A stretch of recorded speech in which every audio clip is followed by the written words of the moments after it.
qui que ce soit. C'est parti. Hein. J'espère que la prochaine fois, quand on aura du monde... Parce que moi j'ai des tas de choses à dire, mais enfin... C'était total malade. C'est pour ça que ça fait, je dois le dire franchement, 4 ans ayant des difficultés insurmontables. Ah, pourquoi tu es là et ça va marcher tout seul? Ah non. C'est automatique. C'est automatique. Il faut quelqu'un. C'est automatique. Oui, mais c'est pas bien ça, s'il n'y a personne. Mais si, on est cadré, il n'y a pas à bouger. On est cadré. Il n'y a aucun problème. On vient de cadrer si on bouge. Ah bah, faut pas... Non, attends, t'as pas demandé une équipe en plus. C'est déjà bien, on a ça. Donc on bouge pas. Si tu sors du champ, c'est pas grave. Ah si, c'est grave. Bah non, c'est pas grave.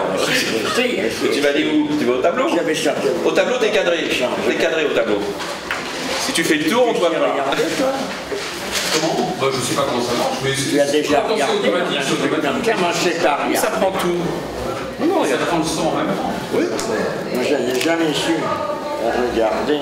Encore qu'avec ça, je vois. Je sais pas comment ça marche. Tu peux venir devant si tu poses une question. C'est pas grave. Il marche comment ce truc-là?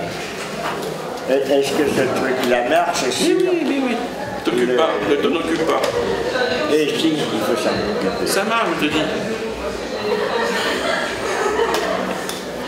En tout cas, on a enregistré nos inquiétudes techniques. Là, tout ce que tu viens de dire est enregistré. On a enregistré nos inquiétudes. Bon, bah écoute, la confrontation. Hein. Oui, mais ça fait rien, parce qu'il faudrait regarder. Alors là, il faut noter la prochaine fois ce que l'on a. On a Bruno Cani. On a Bruno Cani, c'est ça. Alors, la peinture métaphysique, ça, j'espère qu'il sera lui-même à même de faire sa propre propagande, encore que j'en sais rien du tout. Il a ses élèves. Oui. Je ne sais pas s'il le dira ou non, moi il faudrait que je le dise, que je peux pas. Tu vois, j'avais ça.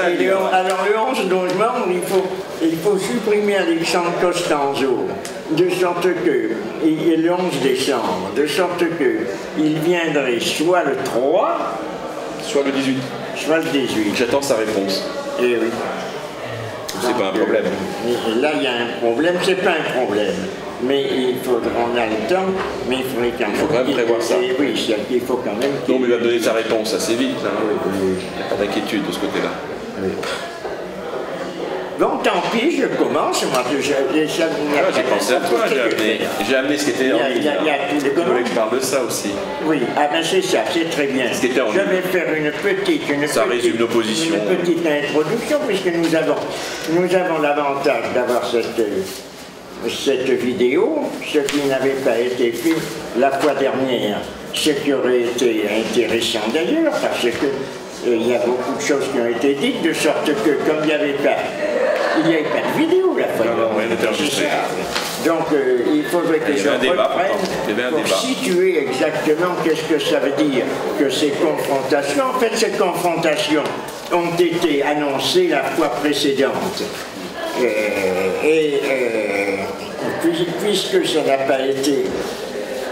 n'a pas été enregistré, je dirais d'une façon très très simple que c'est une confrontation autour de l'art contemporain et de l'art moderne, de la tendance de rupture ou de continuité qui est marquée par l'art contemporain. En gros, cette confrontation mettrait en présence deux thèses, dont l'une est celle de Thierry Briot, qui elle est très étayée et très affirmée autour de l'idée de plastique pur. La mienne est moins étayée et moins affirmée, mais en gros, elle serait une position moyenne. C'est-à-dire qu'à la fois, il y a une rupture certaine sur certains points,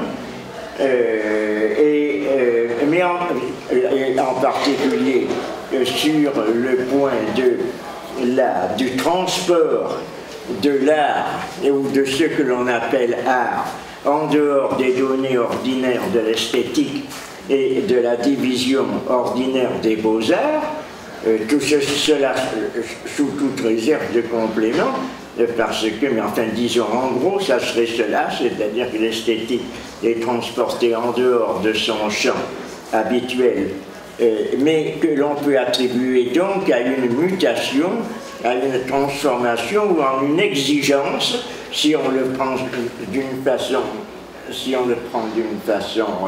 plus négative, en une imposition, en une exigence imposée de déplacement de la sensibilité esthétique qui nous somme en quelque sorte de considérer comme art une quantité de choses qui n'appartenaient pas aux sphères ordinaires, ni aux disciplines d'ailleurs ordinaires de l'art plastique, si l'on considère comme discipline la division classique entre architecture, sculpture, peinture, musique, etc. Donc il y a quelque chose qui, dans ce domaine, appartient à la fois à la rupture et ce en quoi je suivrai, je pense, une des positions de Thierry, qui considère qu'il y a rupture, qu'il y a abandon des données classiques ou modernes d'ailleurs, mais d'autre part je considère qu'il y a dans l'art moderne quelque chose qui malgré tout, y compris, c'est ce qui m'avait donné l'idée d'ailleurs peut-être à l'origine, y compris chez Duchamp, qui est une anticipation, une préparation, une sorte de continuité, il faudrait s'inscrire, si vous voulez remplacer ça, une sorte de continuité entre ce moment de la rupture et les préparations antérieures qui ont donné en particulier le cubisme, l'impressionnisme, sur lequel le cubisme se greffe. Alors qu'il n'en est jamais question d'une façon, tout au moins pour l'évolution en France, il n'en est jamais question très rarement, ce à quoi personnellement j'attache une importance très grande, l'expressionnisme, qui a l'air d'être moins déterminable, moins défini, donc qui crée un problème. Mais c'est à travers l'expressionnisme précisément que je verrai ces phases de transition, ces moments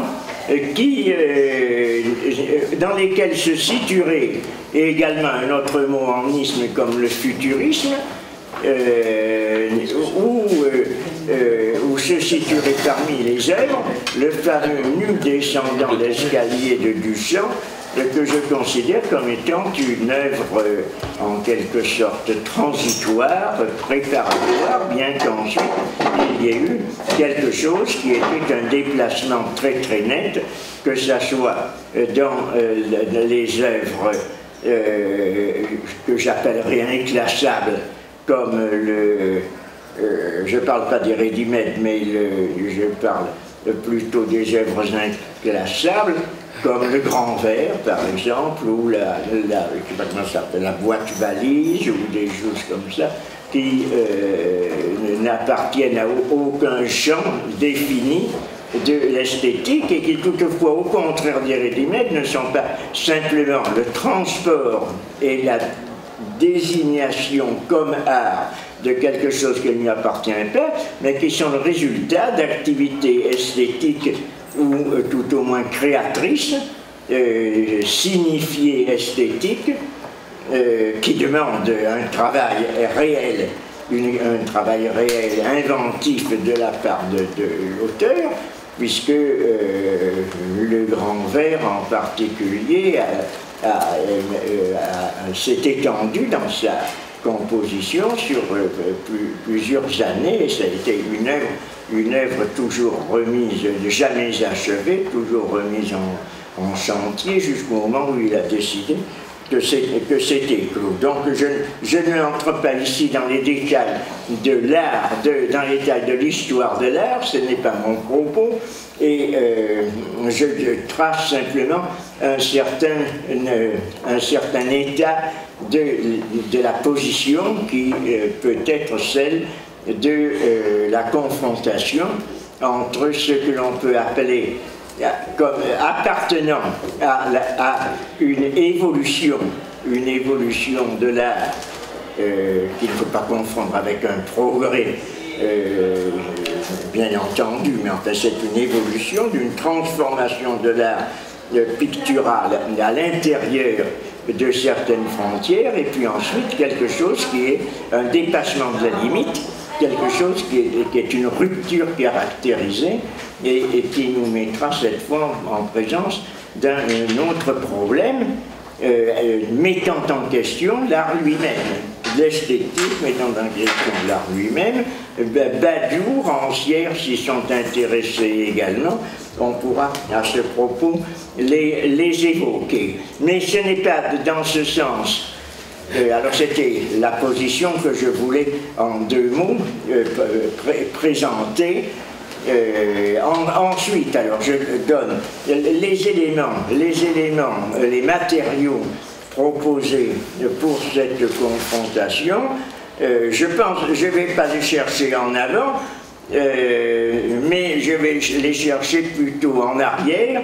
Il me semble qu'on doit toujours, que c'est toujours très intéressant, de revenir au texte de Baudelaire, qui, s'ils ne sont pas absolument fondateurs dans ce domaine, et s'ils ne sont pas uniques, sont quand même ceux dans lesquels cette position relativement à ce qu'il appelle non pas le moderne, le contemporain, mais le moderne, mais qui était aussi un moderne contemporain, qui a exprimé justement quels étaient un petit peu les termes, en n'utilisant pas les concepts ni les termes exacts que nous utilisons à l'heure actuelle, mais avec plus de simplicité, avec un langage plus direct, qui est beaucoup moins technique.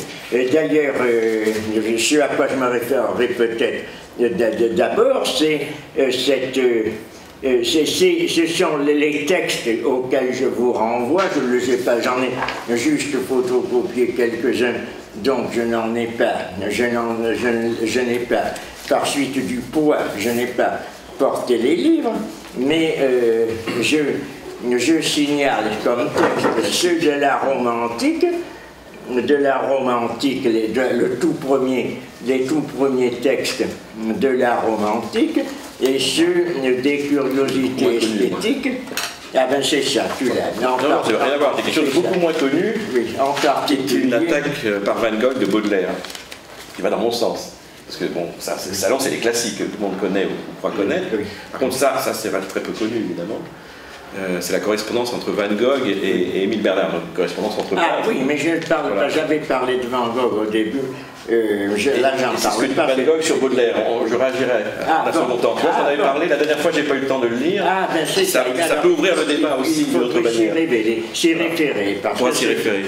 C'est en particulier l'exposition, déjà dans le salon de 1846, mais également dans l'exposition universelle de 1855, où pour l'essentiel, l'esthétique est reliée à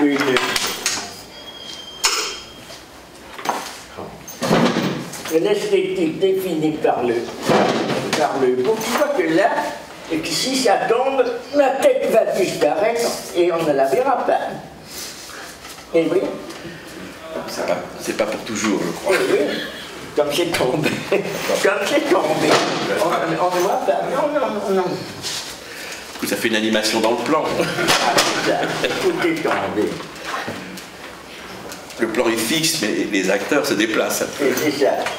Ils jouent un peu avec le premier plan de la table. Là, il y a une éclipse baudelairienne qui s'annonce. Non pas une science, non pas une connaissance a une connaissance érudite, mais a une sensibilité. Essentiellement, c'est cela, et elle est reliée à la vie. Le mot de vie revient en permanence dans les textes de Baudelaire. Elle est reliée à une notion dont il reconnaît d'ailleurs l'indétermination comme le beau, mais le beau chez Baudelaire va être immédiatement transporté sur quelque chose qui dépasse les catégories formelles du beau tel qu'il est défini. Je ne sais pas s'il en avait connaissance d'ailleurs par la critique de la faculté de juger de Kant ou de Hegel. Je ne pense pas que Baudelaire ait eu un très grand intérêt pour ces textes, pour les textes de l'esthétique allemande. Il serait fait, bien qu'il ne soit pas sans référence et sans connaissance, mais les connaissances qu'il a surtout dans ce domaine-là, ça serait plutôt celles qui se réfèrent à Jean-Paul Richter, qui a d'ailleurs été l'auteur d'une esthétique très importante, ou à Hoffmann, le romancier, qui était très connu à cette époque par l'intermédiaire des études qui en avaient été faites par les romantiques français, et en particulier Charles Nodier. Donc il y a une connaissance certaine de la pensée allemande romantique chez Baudelaire, mais il ne s'y réfère pas d'une façon directe. La notion d'analogie également, la notion de correspondance, doit son origine soit à Fourier en France, soit au romantique allemand, en particulier Schelling, auquel d'ailleurs, sans en avoir une connaissance formelle très universitaire, Fourier se réfère. Donc tout ce domaine de l'appréciation esthétique de Baudelaire, on peut dire, sans risquer de se tromper, qu'il se soucie peu de l'exactitude, ou tout au moins de la précision de l'information. C'est plutôt une définition de l'esthétique ou du sentiment esthétique, du sentiment du beau, de l'appréciation de l'œuvre d'art, qu'il va chercher en dehors, très explicitement, de ces données de l'information universitaire ou de la science des arts. Il le dit en particulier dans ce salon de 1840, dans le salon de 1846 et également dans l'exposition universelle. Il avait dit dans la romantique, où il se réfère pour la première fois à cette note de Stendhal dans l'amour, le beau est une promesse de bonheur, qui est peut-être la référence importante que Baudelaire peut chercher et peut donner dans ce domaine de l'appui littéraire, érudit, de son information. Pour le reste, il se préoccupe peu de recherches qui correspondraient à une science des arts. Ces recherches esthétiques, d'ailleurs, il faut attendre le milieu du XIXe siècle, après Baudelaire. Il faut attendre les travaux en Angleterre de Ruskin. En France, je ne sais pas qui s'était particulièrement intéressé d'ailleurs aux théories esthétiques. Elles sont beaucoup plus récentes, à mon avis. Elles datent elles sont universitaires d'abord d'origine, et elles datent de la fin du XIXe siècle. Et par l'intermédiaire des recherches universitaires. Tout cela n'est pas du ressort de la pensée de Baudelaire. C'est ce qui fait l'intérêt d'ailleurs, je pense, de ces analyses esthétiques soit dans les curiosités esthétiques, soit dans les salons, soit dans l'art romantique, c'est précisément que l'on a affaire à quelqu'un qui ne repose pas, dont les appréciations ne reposent pas sur un artifice intellectuel, mais se présente comme étant une appréciation non pas uniquement subjective, mais qui peut s'adresser à n'importe qui fait appel justement à un affect, une affection de la sensibilité. Je choisis, si l'on veut, c'est ça, il parle de l'art ici, c'est dans l'art romantique. C'est ici une belle occasion, c'est aussi une belle occasion, en vérité, pour établir une théorie rationnelle et historique du beau, en opposition avec l'idée du beau unique et absolu. Son idée essentiellement est la diversité et la multiplicité des points de vue, et contre tout dogmatisme et contre toute définition unilatérale.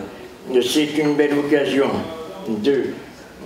pour établir une théorie rationnelle et historique du beau en opposition avec la théorie du beau unique et absolu, pour montrer que le beau est toujours inévitablement d'une composition double, bien que l'impression qu'il produit soit une, car la difficulté de discerner les éléments variables du beau dans l'unité de l'impression n'infirme en rien la nécessité de la variété dans sa composition. Le beau est fait, voilà quelle est, si l'on peut dire, sa théorie, si tant est qu'il y ait une théorie définie, ce n'est pas quelque chose qui est présenté d'une façon dogmatique ni totalement définie. Le beau est fait d'un élément éternel invariable, dont la quantité est excessivement difficile à déterminer, et d'un élément relatif, circonstanciel, qui sera, si l'on veut, tour à tour, ou tout ensemble, l'époque, la mode, la morale, la passion. Donc c'est la diversité du beau. Et la modernité pour Baudelaire, je vous le rappelle, vous le savez, mais enfin il est bon toujours de la rappeler, c'est précisément le fait d'avoir transporté cette appréciation du beau, c'est-à-dire ce qu'on pourrait appeler les critères esthétiques, à des domaines où ils n'étaient pas appliqués, comme la mode, la vie quotidienne, ou alors la diversité nationale, ethnique, comme à propos des expositions universelles. Et même des objets qui ne sont pas faits du tout pour la représentation, si l'on peut employer ce terme dans le vague, artistique, comme les tableaux, comme les objets qui sont exposés dans les salons, mais ceux qui sont présentés dans des expositions et qui, en tant que tels, peuvent attirer les mêmes affects que ce que attirent des objets spécifiquement consacrés à la production d'un sentiment esthétique. C'est là où, par deux fois, cette expression qui se réfère à une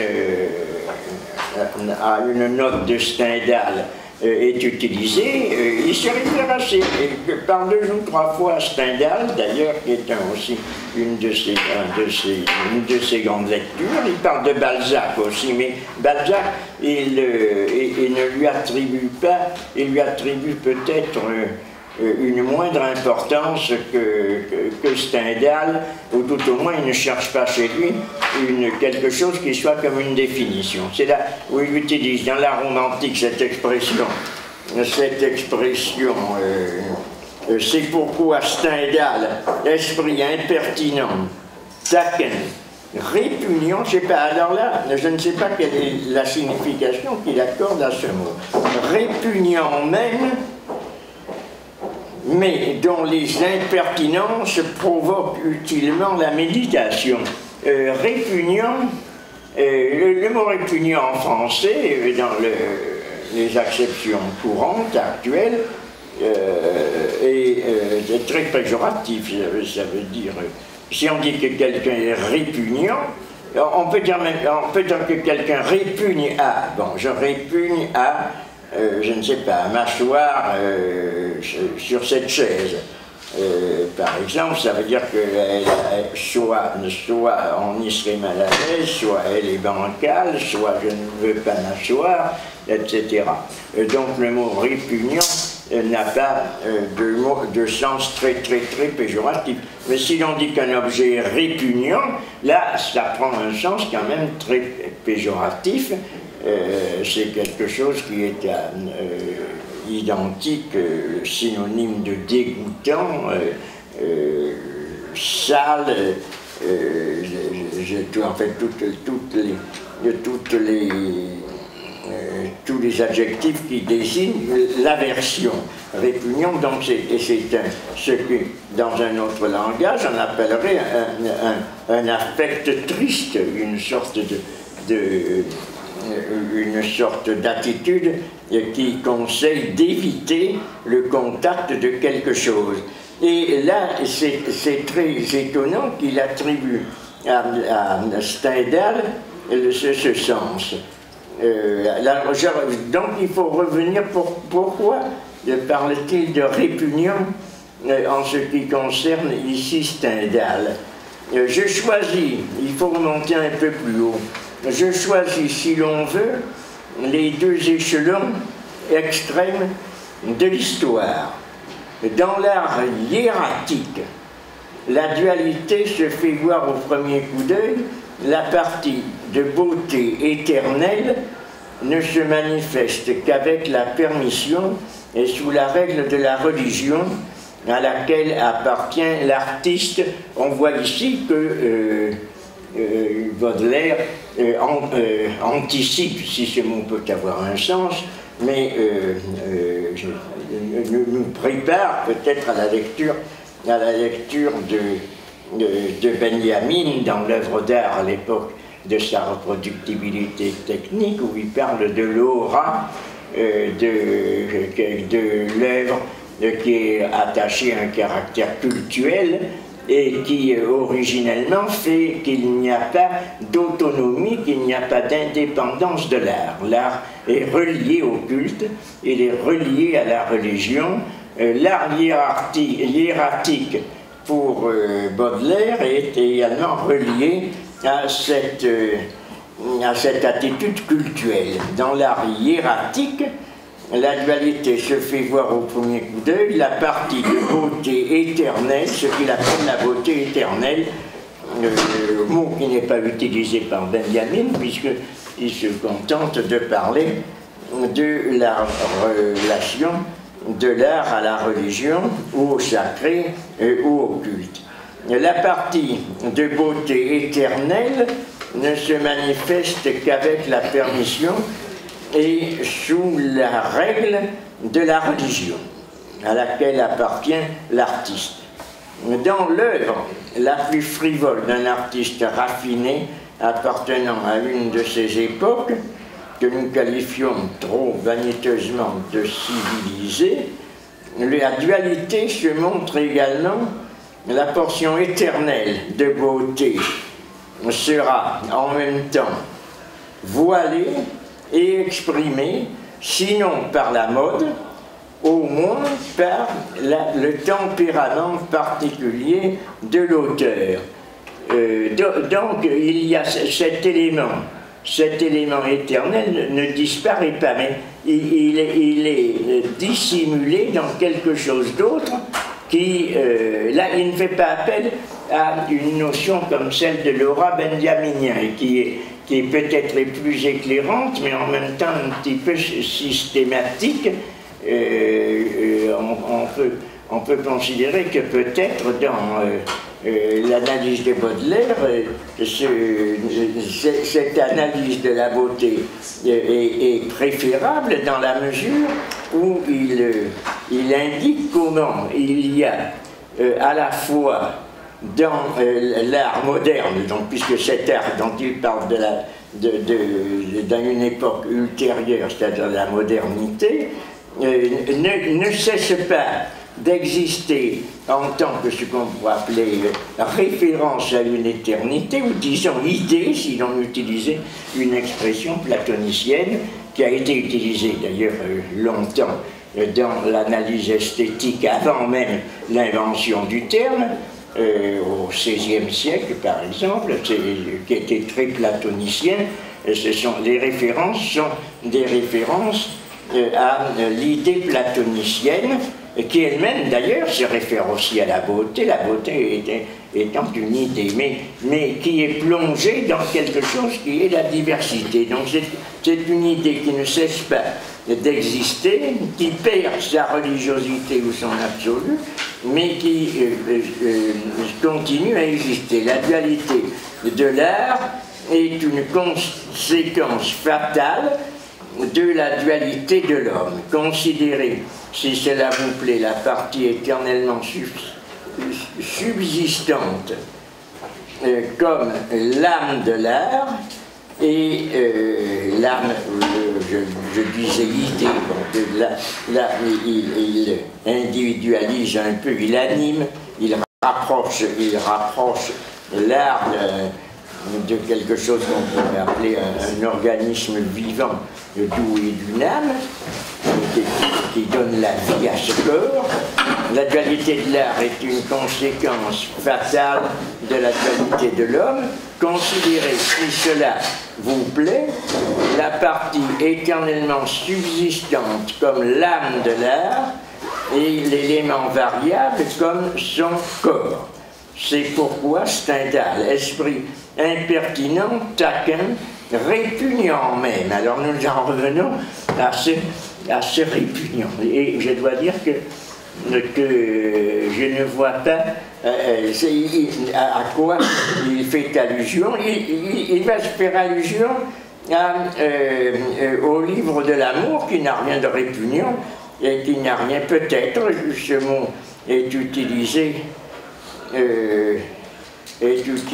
dans un sens faible, répugnant qui veut dire que c'est impertinent taquin, c'est-à-dire qui peut donner, il faudrait relire de l'amour à ce passage, qui donne des exemples qui peut-être susciteraient une sorte de réflexe de rejet s'il parle de... mais il n'entre pas dans des détails de l'amour qui seraient grivois. Par exemple, il n'en parle jamais, à ma connaissance. Je n'ai pas vu le texte ici. C'est pourquoi Stendhal, esprit impertinent, taquin, répugnant même, mais dont les impertinences provoquent utilement la méditation, s'est rapproché de la vérité plus que beaucoup d'autres, en disant que le beau n'est que la promesse du bonheur. Là, je vous avais cité cette phrase qui était dans une note du chapitre 7 de l'amour de Stendhal. Il faut la prendre avec une restriction, c'est-à-dire que le beau donc n'est pas considéré il parle du beau, oui c'est ça, je vois pourquoi il dit répugnant, peut-être parce qu'il parle des belles formes de la femme, des belles formes de son corps, de sa croupe, de son sein, etc., de sa poitrine. Donc il y a quelque chose qui effectivement entre un petit peu, sinon dans le grivois, mais tout au moins dans le domaine de la lubricité.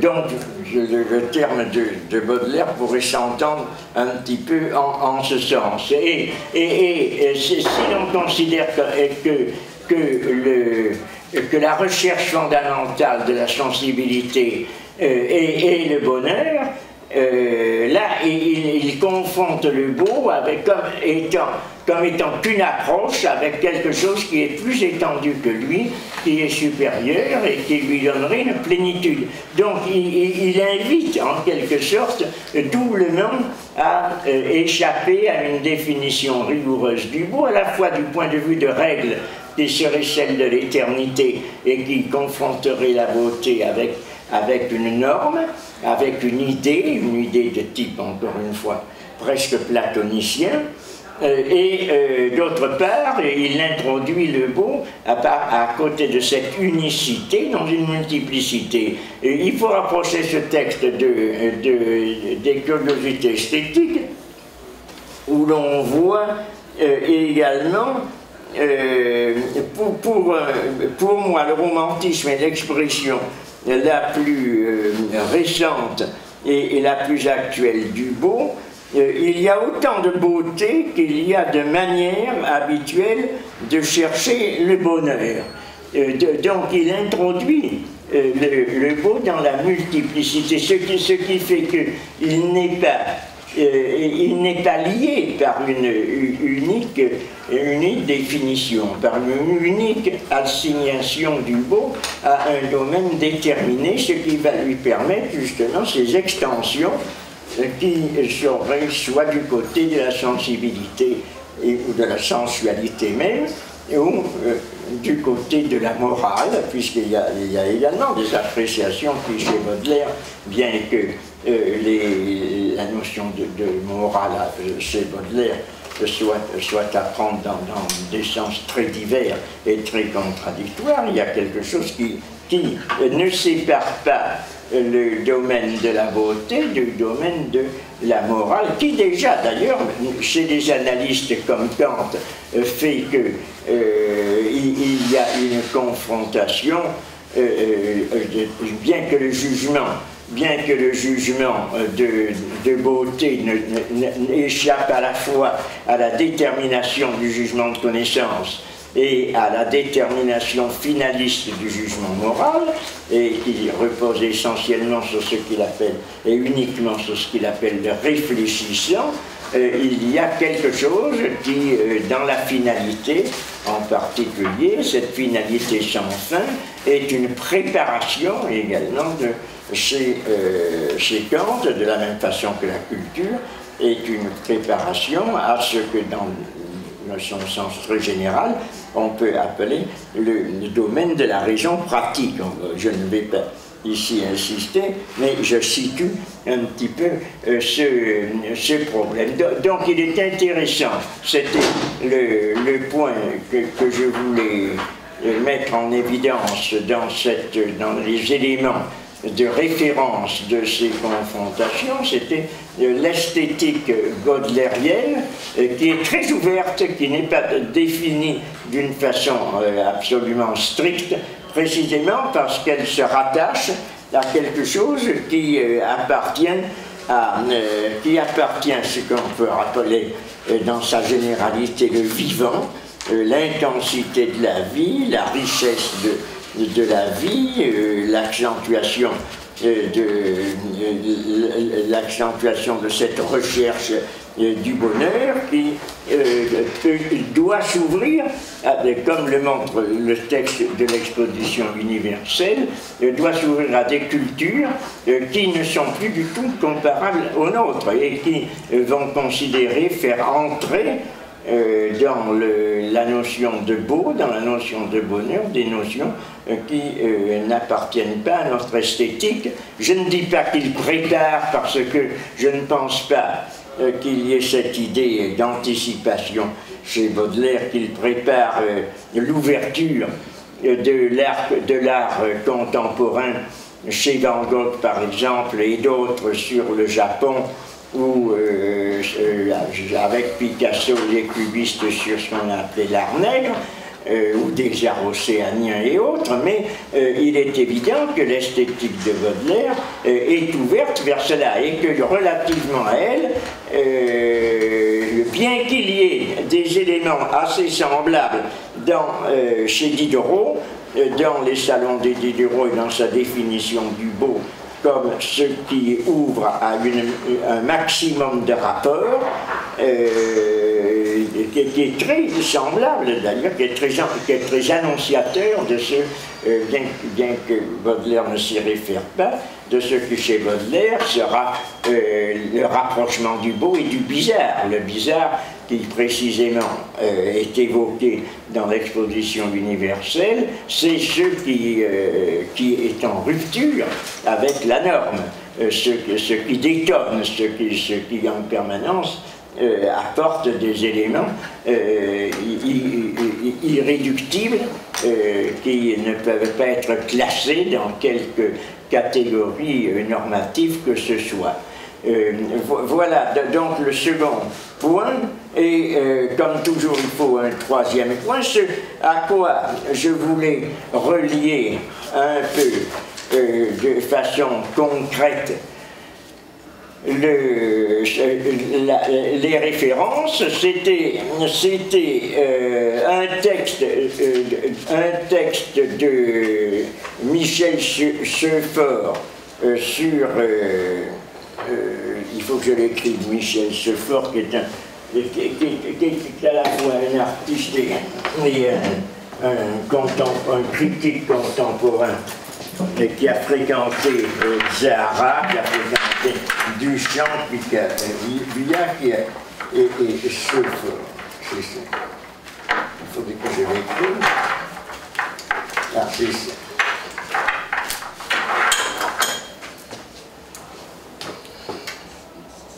Ah, je ne sais pas si on voit. Non, on voit pas.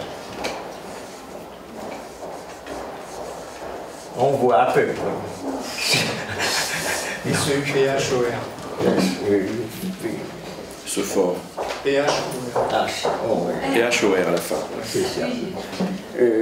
Et d'autre part, sur Dada, précisément, et d'autre part, sur... le grand spécialiste de l'art abstrait en France. Et d'autre part, Robert Delaunay. Chez Meg. Il y a à l'heure actuelle des expositions consacrées au Delaunay, c'est-à-dire à Sonia Delaunay, qui est un très grand peintre,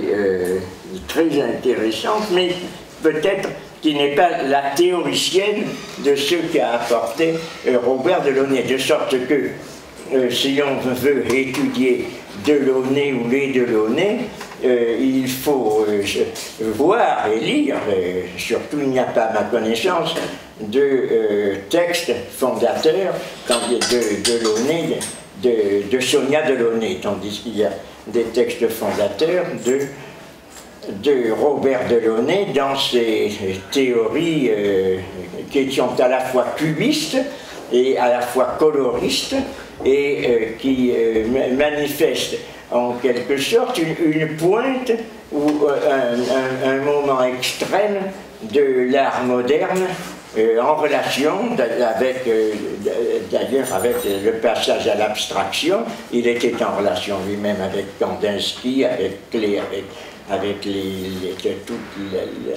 la partie la plus extrême de l'évolution de l'art moderne.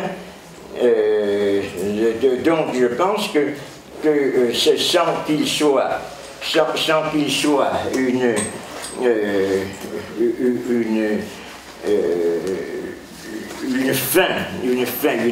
clôture de cet art moderne, il est quand même l'expression du point extrême un petit peu où il peut arriver selon une certaine recherche, et une recherche qui cette fois, je trouve sur la même ligne que Thierry Briot, une recherche qui précisément va dans le sens de la peinture pure, de la plastique pure. C'est une recherche essentiellement plastique. Tandis que, en ce qui concerne Michel Seufort, qui a écrit d'ailleurs lui-même aussi sur Delaunay, sur Mondrian, et qui les connaissait, d'autre part, qui a participé à ces mouvements, il y a une rupture qui existe, mais aussi dans cette liaison avec le dadaïsme de Zahara, qui est à distinguer, qu'il distingue lui-même, je crois qu'il a raison, du mouvement, de la tournure qu'il a pris, ou que son élan et que le mouvement amorcé a pris avec les surréalistes proprement dit. Il y a une différence entre les uns et les autres. Il y a là un certain nombre de mots, de termes que l'on a évité à un certain moment parce que l'on a proscrit l'utilisation des ismes, mais il faut aussi les utiliser parfois pour voir exactement les domaines dans lesquels qu'ils définissent et dans lesquels ils permettent de se situer. Ainsi, il y a futurisme, il y a dadaïsme, il y a surréalisme, qui ne sont pas exactement les mêmes, qui ne désignent pas exactement les mêmes orientations. Je vais me contenter, parce que je ne veux pas faire ici de présentation dogmatique, je vais me contenter de donner des éléments textuels. C'est à Cologne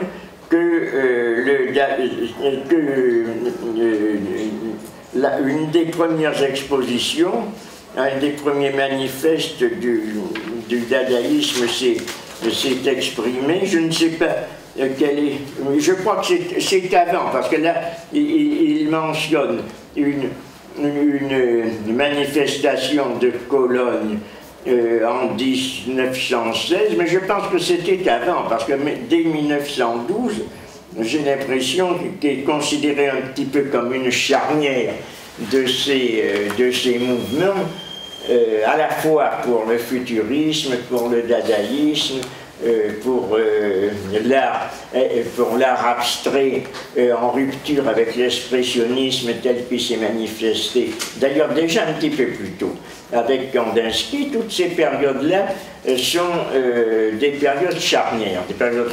Il serait peut-être idiot de fixer une date précise, même s'il y a eu des événements qui ont ponctué. Là, ce qui est très curieux, c'est que ces événements artistiques, ça pose aussi des problèmes intéressants qui concernent également d'ailleurs d'autres tendances dans le domaine de la littérature, Walter Benjamin, Gershom Scholem. C'est que tout cela s'est passé pendant la guerre de 14. C'est-à-dire que c'était des gens qui, pour des raisons diverses, sauf vraisemblablement Max Ernst, Guillaume Apollinaire, qui était en liaison avec eux, n'ont pas participé, soit du côté allemand, soit du côté français, à la guerre de 14, parce qu'ils étaient pacifistes, et que par chance, exceptionnellement, ils se sont trouvés être en Suisse. Ils ne l'ont pas cherché toujours, mais il y en a qui l'ont cherché. Je pense que Benjamin ou Gershom Scholem l'ont cherché. Il y en a d'autres qui se sont trouvés y être et qui y sont restés et qui n'ont pas participé aux activités du funeste de la guerre de 14, alors que Hans Hart, je crois, Max Ernst, Apollinaire, comme on sait, y ont participé. Alors il parle ici mais il ne parle pas ici, c'est ça qui est assez curieux d'ailleurs, il ne parle pas ici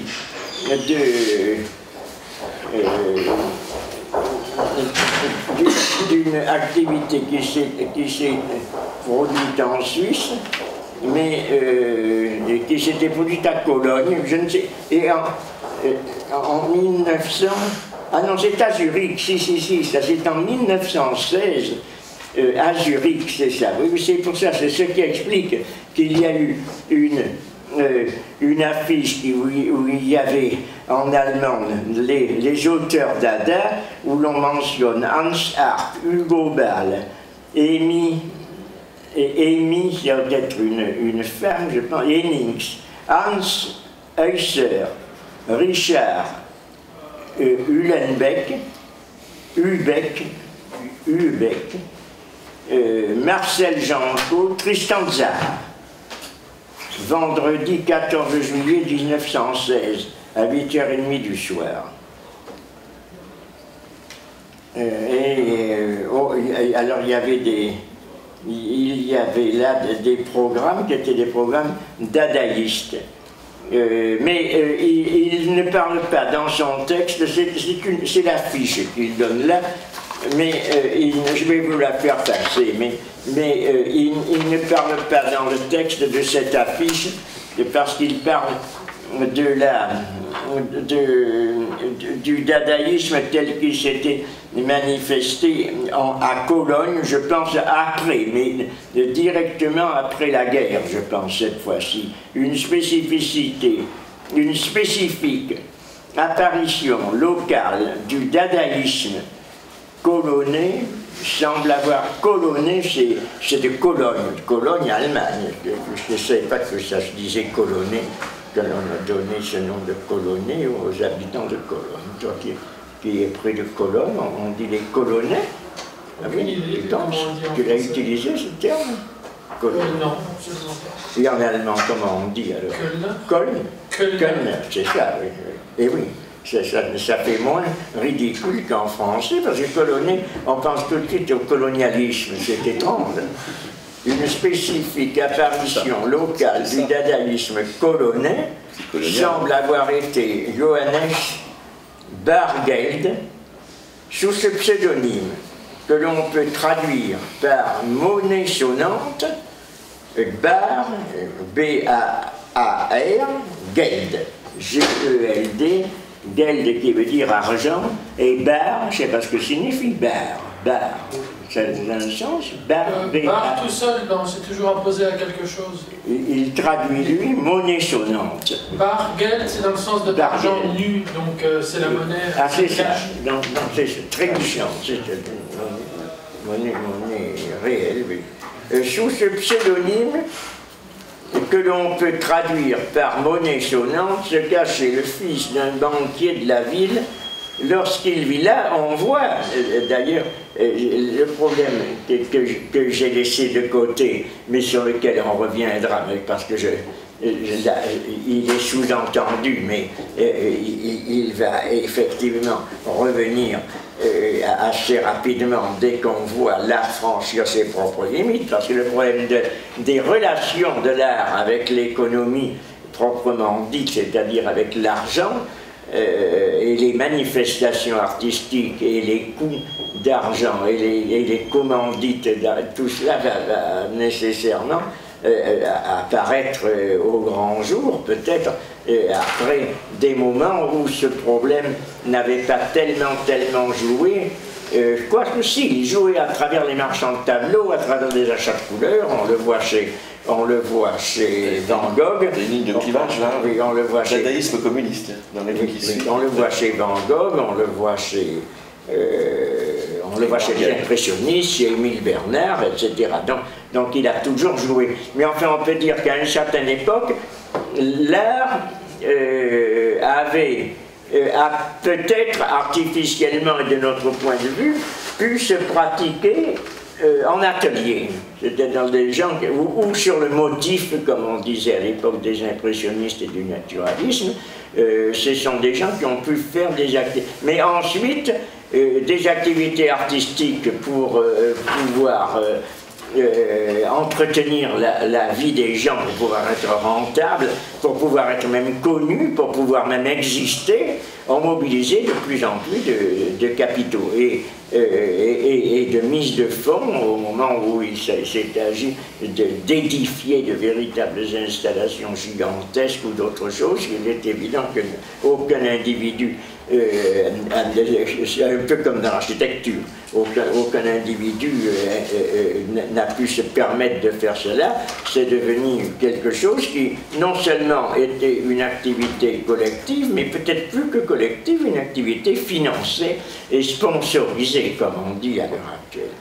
Donc une spécifique apparition locale du dadaïsme colonnais semble avoir été Johannes Bargeld, sous ce pseudonyme que l'on peut traduire par monnaie sonnante, se cachait le fils d'un banquier de la ville.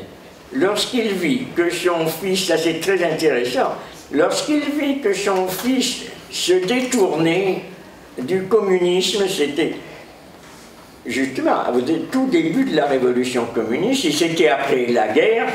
S'ils avaient commencé en Suisse en 1916, ensuite la révolution communiste en 17, et après la guerre, il y avait toute une activité communiste très importante qui a duré en Allemagne jusqu'en 1920, avant d'être éliminée, d'être écrasée avec le spartakisme. Mais pendant en particulier, les activités de Max Ernst sont très intéressantes. Lire le journal de Max Ernst de ce point de vue est très intéressant. Mais là, on parle de Ernst, là c'était pas Ernst qui est venu après, c'était les dadaïstes. Parce que Ernst il a peut-être été dada, mais il s'est rangé plutôt du côté du surréalisme de Breton. Lorsqu'il vit que son fils, alors c'est le banquier, se détournait du communisme pour se rallier à des idées dadaïstes, ce banquier, délivré d'un grand souci, mit à la disposition de ce fils un superbe atelier avec tous les moyens de s'en servir.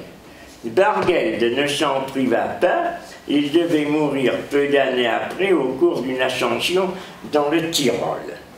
Le dadaïsme colonnais s'est signalé par une exposition dans et autour d'un urinoir public. C'est de nouveau l'urinoir qui avait déjà apparu avec Duchamp, a eu du succès par conséquent.